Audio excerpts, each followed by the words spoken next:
হাসিনা যদি ক্ষমতায় থাকে তাহলে কখনো সুষ্ঠু নির্বাচন হতে পারে না। এখনো সময় আছে, আপনি দয়া করে শেখ হাসিনার অধীনে দেশে কোনো নির্বাচন হতে দেওয়া হবে না বলে পুনর্ব্যক্ত করেছেন বিএনপি মহাসচিব মির্জা ফখরুল ইসলাম আলমগীর। বর্তমান সরকার কাউকে ভোট দিতে দেয় না, জোর করে সবকিছু কেড়ে নেয়। সরকার সংবিধানকে একটি অজুহাত হিসেবে ব্যবহার করছে গণতান্ত্রিক দেশগুলোর সুষ্ঠু নির্বাচনের আহ্বান উপেক্ষা করার জন্য।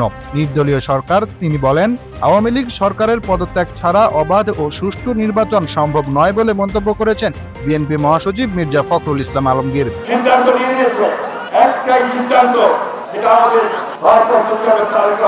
দলের এক দফা আন্দোলন বর্তমান সরকারের পদত্যাগ এবং নির্দলীয় তত্ত্বাবধায়ক সরকারের অধীনে নির্বাচনের লক্ষ্যে আব্দুল্লাহপুর পলওয়েল মার্কেটের পাশের রাস্তায় জনসভায় বক্তৃতায় ফখরুল এ মন্তব্য করেন। আওয়ামী লীগ সরকার কাউকে ভোট দিতে দেয় না এবং জোর করে সব দখল করে নেয়। এখন আমরা রাস্তায় নেমে রোড মার্চ করছি, আমরা জনগণের সঙ্গে রাজপথে আছি। আমাদের বার্তা খুবই স্পষ্ট, শেখ হাসিনার অধীনে কোনো নির্বাচন হবে না। তিনি বিএনপির ঢাকা উত্তর মহানগর শাখা আয়োজিত সমাবেশে বলেন। ফখরুল বলেন, সরকার আগের নির্বাচনের মতোই নির্বাচন করতে চায়। তত্ত্বাবধায়ক সরকারের অধীনে নির্বাচন নিয়ে কোনো বিতর্ক নেই। তবে আওয়ামী লীগ জনগণের মতামত উপেক্ষা করে ক্ষমতায় থাকার জন্য তত্ত্বাবধায়ক সরকার ব্যবস্থা বাতিল করেছে।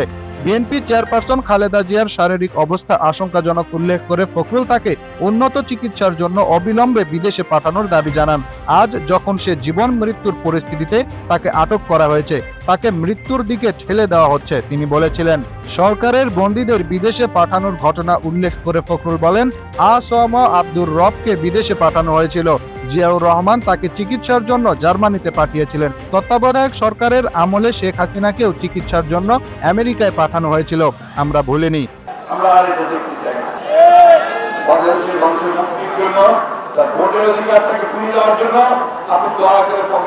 Hasibur Rahman, daily hour, Bangladesh.